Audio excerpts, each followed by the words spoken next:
Hello coders, welcome to the HTML and CSS beginner series. நம்ம எந்த front end technology learn பண்ணாலும் அதுக்கு base HTML and CSS தான். நீங்க மத்த UI libraries like Material UI, Bootstrap வேற எது யூஸ் பண்ணாலும் sometimes நம்ம தான் சில styling code வந்து add பண்ற மாதிரி இருக்கும். CSS libraries like Tailwind CSS இல்ல Bulma CSS இன்னும் நிறைய இருக்கு. இது எது learn பண்ணாலும் பேசிக்கா நமக்கு HTML CSS knowledge கண்டிப்பா வேணும். நம்ம இந்த சீரீஸ்ல பேசிக் HTML and CSS லேர்ன் பண்ணலாம். அதுல இருக்க டேக்ஸ், attribute and properties இதெல்லாம் வந்து பார்க்கலாம். தென் HTML and CSS யூஸ் பண்ணி ஒரு சிம்பிள் வெப் பேஜ் வந்து கிரியேட் பண்ணலாம். ஃபர்ஸ்ட் HTMLனா என்ன அப்படின்னு பார்க்கலாம். ஹைப்பர் டெக்ஸ்ட் மார்க்அப் லாங்குவேஜ் இதோட ஷார்ட் ஃபார்ம் தான் HTML. HTML தான் வந்து நம்ம ஒரு வெப் பேஜ் வந்து கிரியேட் பண்றோம்னா அதோட பேக்போன் மாதிரி HTML தான் ஆக்ட் பண்ணும். அதாவது நம்ம ஒரு வெப் பேஜ் இருக்குன்னா அதோட ஸ்ட்ரக்சரை கிரியேட் பண்றதுக்கு நம்ம HTML இருக்க டேக்ஸ் தான் யூஸ் பண்ணுவோம். கீழே சாம்பிளுக்காக நான் 2 டேக் கொடுத்துருக்கேன். ஒரு p டேக், ஒரு ஹெட்டர் டேக். ஜஸ்ட் உங்க ரெஃபரன்ஸ்க்காக மட்டும் தான் இந்த டேக் ஆட் பண்ணியிருக்கேன். இந்த டேக் இதோட பர்பஸ் என்ன அப்படின்னு சொல்லிட்டு நம்ம அப்கமிங் வீடியோஸ்ல பார்க்கலாம். இப்போ பார்த்தீங்கன்னா ஸ்ட்ரக்சர் மட்டும் பாருங்க. இப்போ ஃபர்ஸ்ட் வந்து p டேக் இருக்கு. p டேக் வந்து நம்ம பேராகிராஃப் டேக் அப்படின்னு சொல்லுவோம். இப்போ ஹலோ வேர்ல்ட் அப்படின்னு ஒரு கண்டென்ட் இருக்கு. கண்டென்ட் முன்னாடி பார்த்தீங்கன்னா முன்னாடி p டேக் வந்து ஸ்டார்ட் ஆகுது. இதை ஸ்டார்ட் டேக் அப்படின்னு சொல்லுவோம். பின்னாடி பார்த்தீங்கன்னா p டேக் வந்து க்ளோஸ் பண்ணியிருக்கோம். இதை வந்து க்ளோஸ் டேக் அப்படின்னு சொல்லுவோம். ஸோ ஒரு டேக் இருக்குன்னா அதில் start take and close take இருக்கும். மோஸ்ட் ஆஃப் த டேக்ஸ் வந்து HTML இந்த ஸ்ட்ரக்சர்ல தான் இருக்கும். பட் எக்ஸப்ஷனலாக சில டேக்ஸ் இருக்கு. அது என்னன்னு அப்படின்னு நம்ம கோட் பண்ணும்போது பார்க்கலாம். இப்போ நெக்ஸ்ட் H1 டேக் இருக்கு. H1 டேக்லையும் பார்த்தீங்கன்னா ஸ்டார்ட் டேக் இருக்கு, எண்ட் டேக் இருக்கு. ஸோ ஜென்ரலாக வந்து டேக்ஸோட சின்டாக்ஸ் வந்து இப்படி தான் இருக்கும். நெக்ஸ்ட் ஒரு HTML ஸ்ட்ரக்சர் எப்படி இருக்கும் அப்படின்னு பார்க்கலாம். இப்போ நீங்க பார்க்கறது தான் ஒரு HTML ஸ்ட்ரக்சர். HTML அப்படின்னு ஒரு டேக் இருக்கு. அந்த டேக்குள்ள ஒரு ஹெட் இருக்கு, தென் ஒரு பாடி இருக்கு. இதுதான் basic structure of a HTML. கம்ப்ளீட்டா டெவலப் பண்ண ஒரு வெப் பேஜ்ல HTML எப்படி இருக்கும் அப்படின்னு பார்க்கிறதுக்கு நான் இப்போ ஒரு வெப்சைட் வந்து ஓபன் பண்றேன் ப்ரௌசர்ல. ஸோ இப்போ குரோம் ப்ரௌசர்ல நான் விக்கிபீடியா வெப்சைட் ஓபன் பண்ணியிருக்கேன். இந்த வெப்சைட்ல போயிட்டு நான் ரைட் கிளிக் பண்றேன். ரைட் கிளிக் பண்ணீங்கன்னா இன்ஸ்பெக்ட் அப்படின்னு ஒரு ஆப்ஷன் வரும். இந்த இன்ஸ்பெக்டை கிளிக் பண்ணீங்கன்னா இப்போ நமக்கு ஓப்பன் ஆயிருக்கதா குரோம் டெவலப்பர் டூல்ஸ். இந்த டெவலப்பர் டூல்ஸ்னா எலமெண்ட்ஸ்னு ஒரு டேப் இருக்கு. நான் அந்த எலமெண்ட்ஸ் டேப் வந்து போறேன். போயிட்டு இப்போ பாடி வந்து ஓப்பன் ஆயிருக்கு, அதை க்ளோஸ் பண்றேன். க்ளோஸ் பண்ணீங்கன்னா நம்ம டிஸ்கஸ் பண்ண மாதிரி இப்போ உங்களுக்கு தெரியும் HTML இருக்கு. HTML டேக்ல ஒரு ஹெட் அண்ட் பாடி இருக்கு. ஸோ இதான் வந்து basic structure of any web page. அது வந்து இப்படிதான் இருக்கும். ஸோ இப்போ இந்த பாடியை நான் வந்து எக்ஸ்பேண்ட் பண்றேன்னா இதுக்குள்ளதான் பாத்தீங்கன்னா இந்த கண்டென்ட் வந்து எல்லாமே வந்து லோட் ஆயிருக்கும். இப்போ இதில் பார்த்தீங்கன்னா இதை டிசைன் பண்ணுறதுக்கு நிறைய டேக்ஸ் வந்து யூஸ் பண்ணியிருக்காங்க. Div tags, multiple div tags இருக்கு, ஆங்கர் டேக்ஸ் இருக்கு. ஸோ இந்த மாதிரி டேக்ஸ் எல்லாம் வச்சு தான் நம்ம வெப் பேஜ் வந்து டிசைன் பண்ணுவோம். நீங்கள் என்னென்ன டேக் யூஸ் பண்ணியிருக்காங்க ஜென்ரலாக உங்கள் இன்ஃபர்மேஷன் சொல்கிறேன். என்னென்ன டேக் யூஸ் பண்ணியிருக்காங்க உங்களுக்கு தெரியும்னா நீங்கள் ஜஸ்ட் இங்கே ஹாவர் பண்ணீங்கன்னா இது மேலே இப்படியே கர்சரை வந்து கொண்டு போனீங்கன்னா அந்த பர்டிகுலர் இதெல்லாம் வந்து செலக்ட் ஆகிட்டே இருக்கும். நீங்கள் என்னென்ன செலக்ட் ஆகுது அப்படின்னு சொல்லிட்டு லெஃப்ட் சைடில் பார்க்கலாம். லெஃப்ட் சைடில் பார்த்துட்டு நமக்கு தேவையானது பண்ணலாம். பட் இப்போதைக்கு உங்களுக்கு ஜஸ்ட் வந்து ஸ்ட்ரக்சர் தெரியணும் அப்படின்றதுக்காக இதை ஷோ பண்ணியிருக்கேன். நெக்ஸ்ட் CSSனா என்னன்னு பார்க்கலாம். கேஸ்கேடிங் ஸ்டைல் ஷீட்ஸ் அப்படின்றதோட ஷார்ட் ஃபார்ம் தான் CSS. நம்ம ஆல்ரெடி பார்த்தோம் HTML வச்சு நம்ம ஸ்ட்ரக்சர் கிரியேட் பண்ணுவோம் அப்படின்னு. அந்த ஸ்ட்ரக்சருக்கு ஸ்டைல்ஸ் ஆட் பண்ணுறதுக்கு நம்ம CSS வந்து யூஸ் பண்ணுவோம். CSS தான் வந்து ப்ரௌசருக்கு வந்து இன்ஃபார்ம் பண்ணும் அதை மாதிரி என்ன மாதிரி ஸ்டைல்ஸில் அதை ரெண்டர் பண்ணணும் அந்த எலமெண்ட்ஸை அப்படின்னு சொல்லி. இப்போ ஃபார் எக்ஸாம்பிள் நம்ம p டேக் அதாவது பேராகிராஃப் டேக் வந்து ஆல்ரெடி பார்த்தோம். இப்போ நம்ம பேராகிராஃப் டேக்ல என்ன கண்டென்ட் இருக்கணும் அப்படின்றது மட்டும் தான் கொடுத்துருக்கோம். இப்போ அதோட ஸ்டைல் எப்படி இருக்கணும், அதாவது மீன்ஸ் என்ன கலர்ல அது இருக்கணும், அதுல இருக்க ஃபாண்ட் வந்து என்ன ஃபாண்ட் ஃபேமிலி இருக்கணும், அதோட ஃபாண்ட் சைஸ் எவ்வளோ இருக்கணும், இந்த மாதிரி எல்லா அடிஷ்னல் பேராமீட்டர்ஸும் நம்ம ஸ்டைல்ஸ்ல தான் வந்து ஆட் பண்ணுவோம். ஸோ இது ரெண்டும் சேர்ந்து தான் நமக்கு ஒர்க் ஆகும். இதை வந்து நம்ம ஒரு வீடு கட்டுற மாதிரி அசியூம் பண்ணிக்கோங்க. நம்ம பிரிக்ஸ், கம்பி, கான்கிரீட் இதெல்லாம் வச்சு நமக்கு வந்து வீட்டுக்கு ஒரு ஸ்ட்ரக்சர் கிடைச்சிரும். ஃபைனலாக நம்ம அதை பெயிண்ட் பண்ணுவோம், தென் டெக்கரேட் பண்ணுவோம். இதெல்லாம் பண்ணிட்டு தானே அது ஒரு வீடு அப்படின்னு சொல்லுவோம். ஸோ அதே மாதிரி தான் ஒரு வெப்பேஜ் கிரியேட் பண்ணோம்னா அதுக்கான பேசிக் ஸ்ட்ரக்சரை வந்து கிரியேட் பண்ணுறதுக்கு நமக்கு HTML தேவை. தென் அதில் ஸ்டைல்ஸ் ஆட் பண்ணுறதுக்கு நமக்கு CSS வந்து தேவை. இப்போ நம்ம ஆல்ரெடி வந்து விக்கிபீடியா சைட்ஸில் எப்படி HTML இருக்குது அப்படின்னு பார்த்தோம். இப்போ ஸ்டைல்ஸ் வந்து எப்படி யூஸ் பண்ணுறாங்க அப்படின்னு பார்க்கலாம். ஸோ திரும்ப நான் விக்கிபீடியா சைட் வந்து ஓப்பன் பண்ணியிருக்கேன். ஆல்ரெடி நம்ம HTML வச்சு தான் இது லோட் ஆகுது அப்படின்னு பார்த்தோம். இப்போ நீங்கள் லெஃப்ட் சைடில் இருக்க வெப் பேஜ் பார்த்தீங்கன்னா இங்கே ஸ்டைல்ஸும் வந்து ஆட் ஆயிருக்கு. ஸ்டைல்ஸும் ஆட் ஆயிருக்கனால தான் நம்ம கரெக்டாக வந்து இது வெப் பேஜ் மாதிரி தெரியுது. இப்போ நான் ஸ்டைல்ஸை வந்து டிசேபிள் பண்ணுறேன். இப்போ இதுக்கு வந்து நான் ஒரு எக்ஸ்டென்ஷன் யூஸ் பண்ணுறேன். குரோமில் டிசேபிள் HTML ஒரு எக்ஸ்டென்ஷன் இருக்கு. ஸோ அதை யூஸ் பண்ணுறேன். அதை யூஸ் பண்ணிட்டு CSS வந்து ஆஃப் பண்ணுறேன். ஆஃப் பண்ணிட்டு இப்போ பேஜை ரீலோட் பண்ணுறேன். இப்போ பார்த்தீங்கன்னா ஸ்டைல்ஸ் எல்லாமே ரிமூவ் ஆயிடுச்சு. நமக்கு இப்போ எந்த ஸ்டைலுமே அப்ளை ஆகல. இப்போ பாருங்க வெறும் இந்த லெஃப்ட் சைடில் இருக்க வெப் பேஜ் பார்த்தீங்கன்னா ஜஸ்ட் இதில் ஸ்ட்ரக்சர் மட்டும் தான் இருக்கு. இப்போ நீங்கள் பார்க்குற எல்லாமே வந்து வெறும் HTML எலமெண்ட்ஸ் மட்டும்தான். நம்ம ஸ்டைல்ஸ் வந்து லோட் ஆகலைன்னா நம்ம வெப் பேஜ் வந்து இந்த மாதிரி தான் இருக்கும். ஸோ இதில் தான் வந்து இப்போ இந்த மாதிரி ஒரு HTML இப்போ இது வந்து ராவா இப்போ ஒரு HTML இருக்கதா அப்படியே வந்து இப்போ லோட் ஆகுது. ஸோ இதில் ஸ்டைல்ஸ் ஆட் பண்ணாமல் இருந்தோம்னா HTMLக்கு நம்ம வெறும் ஸ்ட்ரக்சர் மட்டும்தான் இருக்கும். நான் திரும்ப வந்து எனேபிள் பண்ணுறேன். தென் இதில் வந்து நம்ம ஸ்டைல்ஸ் ஆட் பண்ணுறோம் அப்படின்னா நம்மளோட வெப் பேஜ் வந்து இந்த மாதிரி வந்து டிஸ்பிளே ஆகும். இந்த ஸ்டைல்ஸ் வந்து அவங்க டிஃபைன் பண்ணியிருக்காங்க. அதனால வந்து நமக்கு வெப் பேஜ் வந்து இப்படி டிஸ்பிளே ஆகுது. ஸோ இப்போ உங்களுக்கு HTML அண்ட் CSS ஓட பர்பஸ் புரிஞ்சிருக்கும்னு நினைக்கிறேன். நம்ம இப்போ நம்மளோட ஃபர்ஸ்ட் HTML வந்து கிரியேட் பண்ணலாம். ஸோ இப்போ நான் HTML கோட் பண்ணுறதுக்காக விஷுவல் ஸ்டுடியோ கோட் வந்து யூஸ் பண்ணுறேன். நீங்கள் உங்களோட ப்ரிஃபரன்ஸ்க்கு ஏற்ற மாதிரி எடிட்டர்ஸ் யூஸ் பண்ணலாம். சில பேர் நோட் பேட் கூட யூஸ் பண்ணுவாங்க. ஸோ நோட் பேடும் யூஸ் பண்ணலாம். இல்லை வேறு என்ன எடிட்டர் உங்கள்கிட்ட அவைலபிளாக இருக்கோ அது யூஸ் பண்ணலாம். பட் விஷுவல் ஸ்டுடியோ கோடில் வந்து நிறைய ஃபங்க்ஷனாலிட்டிஸ் அடிஷ்னல் ஃபியூச்சர்ஸ் வந்து நிறைய இருக்குது. ஸோ நம்ம அதை கோட் பண்ணுறதுக்கு ரொம்ப சிம்பிளாக இருக்கும். ஸோ இது உங்கள்கிட்ட அது அவைலபிளாக இருந்தால் நீங்கள் விஷுவல் ஸ்டுடியோ கோட் வந்து யூஸ் பண்ணுங்கள். ஸோ இப்போ நான் வந்து ஒரு ஃபோல்டர் வந்து கிரியேட் பண்ணியிருக்கேன் HTML CSSன்னு. அதுக்குள்ளே போயிட்டு நான் ஃபஸ்ட்டு ஒரு ஃபைல் கிரியேட் பண்ணுறேன். index.html அப்படின்னு. நம்ம HTML ஃபைல்னாலே வந்து எக்ஸ்டென்ஷன் வந்து .html தான் இருக்கணும். ஸோ இப்போ அது கிரியேட் பண்ணிவிட்டு இப்போ நம்ம ஃபஸ்ட்டு டேக் கிரியேட் பண்ணலாம். ஸோ இப்போ டாக் டைப் HTML அப்படின்னு கொடுக்குறேன். இது வந்து ஒரு மேண்டேட்டரி டேக். நம்ம HTML யூஸ் பண்ணுறோம் அப்படின்னா இந்த டேக் வந்து என்னன்னா ப்ரௌசருக்கு வந்து இன்ஃபார்ம் பண்ணும். நான் அது எக்ஸிக்யூட் பண்ணுற ஃபைல் வந்து ஒரு HTML அப்படின்னு சொல்லிட்டு. ஸோ நெக்ஸ்ட் பார்த்தீங்கன்னா HTML அப்படின்னு நான் ஒரு இந்த டேக் வந்து கிரியேட் பண்ணுறேன். டேக் கிரியேட் பண்ணோம்னா நமக்கு இப்போ VS Code என்ன பண்ணும் ஆட்டோமேட்டிக்காகவே நமக்கு க்ளோசிங் டேக் வந்து கிரியேட் பண்ணிடும். ஸோ அது ஒரு அட்வான்டேஜ்.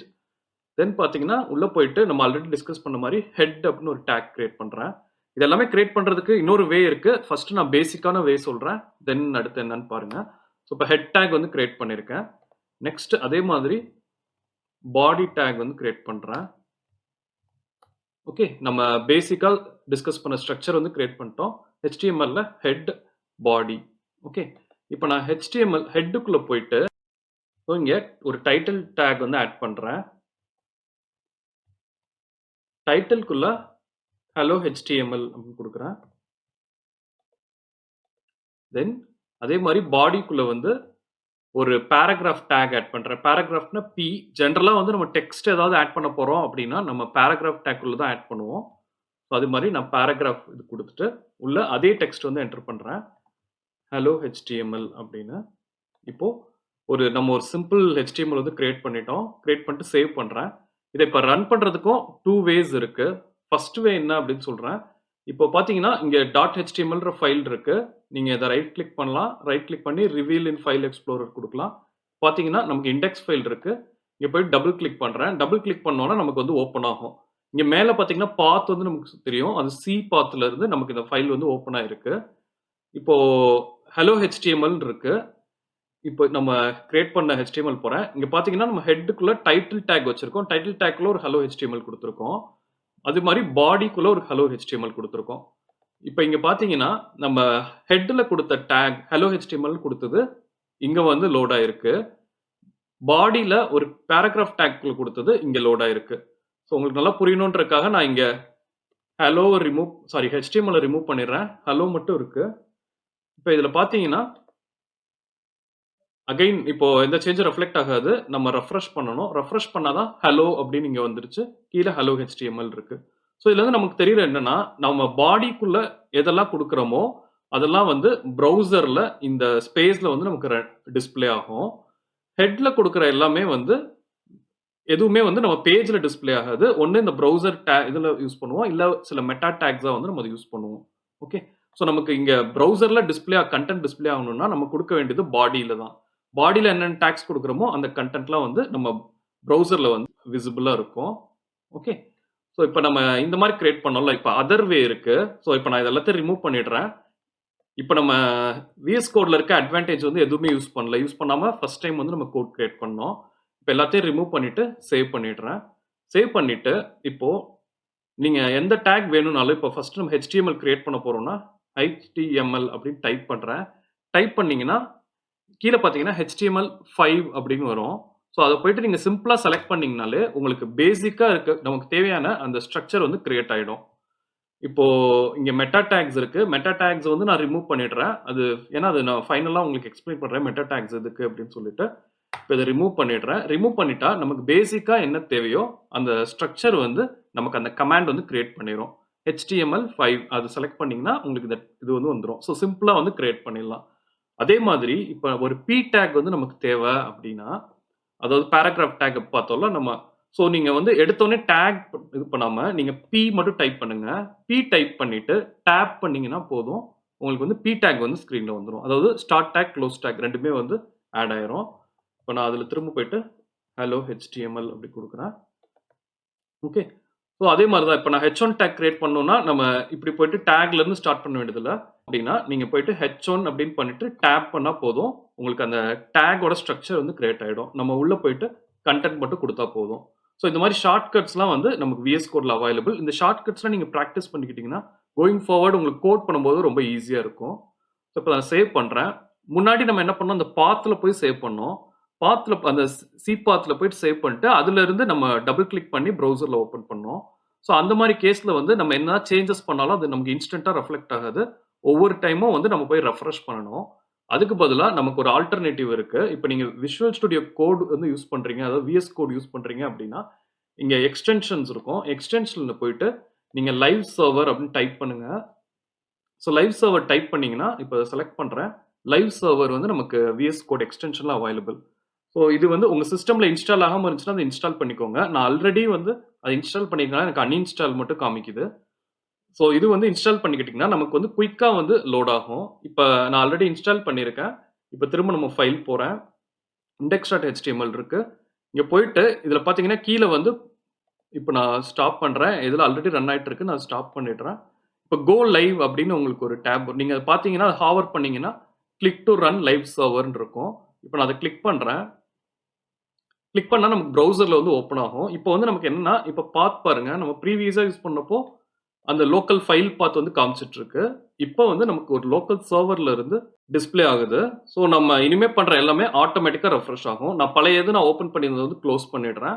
க்ளோஸ் பண்ணிட்டு நான் இப்போ போயிட்டு இந்த ஹெடர் டேக்ல நான் CSS அப்படின்னு கொடுக்குறேன். கொடுத்து சேவ் பண்ணேன்னா இப்போ பார்த்தீங்கன்னா இமீடியட்டா வந்து ரெஃப்ளெக்ட் ஆயிடுச்சு. நான் இதை வந்து ரெஃப்ரெஷ் பண்ண வேண்டியதில்லை. இமீடியட்டா ரெஃப்ளெக்ட் ஆயிடுச்சு. அதே மாதிரி இப்போ நம்ம கிரியேட் பண்ணதுல டாக்குமெண்ட்னு இருக்கு. அதனால டைட்டில் டாக்குமெண்ட் வந்திருக்கு. நீங்க எது செட் பண்ணாலும் அந்த சேஞ்சஸ் வந்து அங்க ரெஃப்ளெக்ட் ஆகும்.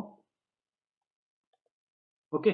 ஸோ இப்போ நம்ம கிரியேட் பண்ணியிருக்கோம். இது ஃபர்ஸ்ட் நம்ம கிரியேட் பண்ண ஒரு HTML பேஜ்.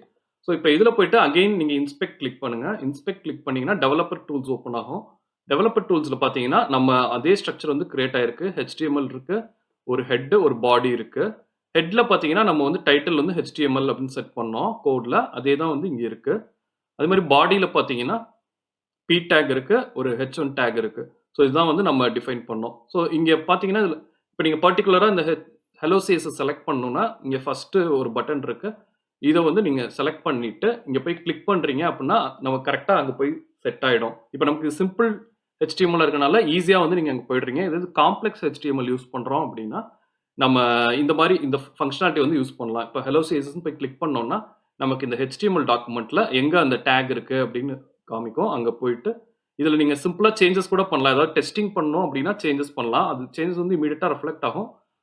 பட் ஒன்ஸ் வந்து நீங்க பேஜை ரீலோட் பண்ணா அந்த சேஞ்சஸ் வந்து போயிடும். இப்போ ஃபார் எக்ஸாம்பிள் நான் டெஸ்ட் பண்றதுக்காக ஹலோ CSS இருக்கிறத நான் ஹலோ சி அப்படின்னு மாத்திருக்கேன். இப்போ நான் அதை என்டர் பண்ணேன்னா இங்க வந்து எனக்கு சேஞ்சஸ் வந்து ரெஃப்ளெக்ட் ஆயிடும். பட் அகைன் வந்து ஒன்ஸ் நம்ம ரெஃப்ரெஷ் பண்ணோம்னா அந்த சேஞ்சஸ் வந்து ரிமூவ் ஆயிடும். ஓகே. ஸோ இப்போதைக்கு நம்ம பேசிக்கா வந்து எப்படி ஒரு ஃபைல் கிரியேட் பண்றது, அதை எப்படி ரன் பண்றது அப்படின்னு பார்த்தோம். நம்ம நெக்ஸ்ட் வீடியோல இருந்து HTML இருக்க டேக்ஸ் வந்து எக்ஸ்ப்ளோர் பண்ணலாம். இந்த வீடியோல ஏதாவது டவுட்ஸ் இருந்துச்சுன்னா எனக்கு கமெண்ட் செக்ஷன்ல ஆட் பண்ணுங்க. நான் கிளாரிஃபை பண்றேன். தேங்க்யூ.